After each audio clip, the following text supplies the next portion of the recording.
नमस्कार, स्वागत आहे तुमचं अर्चनाज रसोईमध्ये। तुम्हाला दिसतायत का माझ्या पुढ्यातनं भरपूर भाज्या आहेत आणि 2-3 अजून इन्ग्रीडियंट्स आहेत। म्हणजे तुम्ही कदाचित ओळखलं असेल, सगळ्या भाज्या घेऊन ही बाई उभी आहे म्हणजे काय? बरोबर, खतखतं। आज मी तुम्हाला दाखवते खतखतं, त्यासाठी बघत राहा अर्चनाज रसोई। सुरुवात करूया।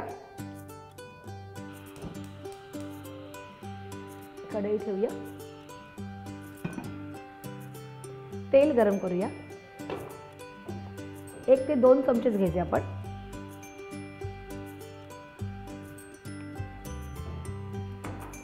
तेल थोडंसं गरम झाल्यावर आपण सगळ्या भाज्या त्या तेलात घालणार आहोत। शेंगा आहेत, शिराळी, रताळी,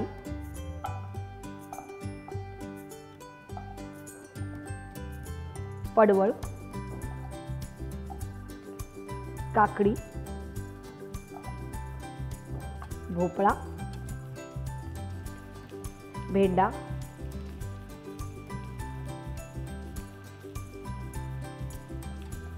दुधी, कच्चं केळं,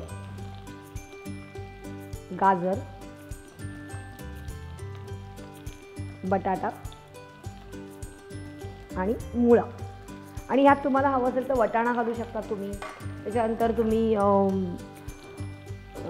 वटाणे घालू शकतात, कंदमध्ये तुम्ही सुरण घालू शकतात, मका घालू शकतात, शेंगदाणे घालू शकतात, काहीही तुम्ही घालू शकता।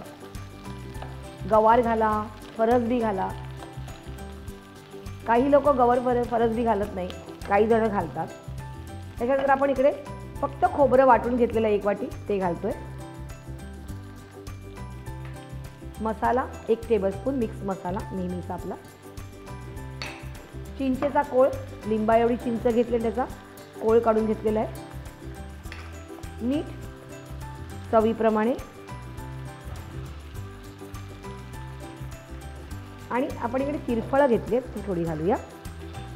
आणि ह्याच्यात आपण पाणी घालायचं आहे आणि सगळ्या भाज्या मिक्स करून घ्यायच्या आहेत। आता आपण ह्याच्यावर झाकण ठेवायचं आहे आणि पूर्ण भाज्या शिजेपर्यंत आपल्याला वाट बघायची। म्हणजे साधारण 15 ते 20 मिनिटं लागणार आहे आपल्याला। बघूया आपण भाजी झाली आहे का? भाजी म्हणजेच आपलं खतखतं तयार आहे। गॅस बंद करूया आणि आता आपण थोडी वाफ अशी जाऊन देऊया आणि ती भाजी आता काढून घेऊया। गरमागरम खतखतं तयार आहे। या भाज्यांचा सगळा तो रस सगळा त्या ह्याच्यामध्ये आलेला आहे, अर्क उतरलेला आहे भाज्यांचा। आणि तो जर प्यायला इतका सुंदर लागतो माहिती आहे का? मी तर सगळं चाखून बघणारच आहे। तुम्ही पटकन सबस्क्राईब केलं असेल कुठे? इंडिया फूड नेटवर्कला। आणि अशाच काही छान छान रेसिपीज आणि काही मला सांगायचं असेल तर काय करायचं आहे? फीडबॅक द्या आणि बघत राहा अर्चनाज रसोई।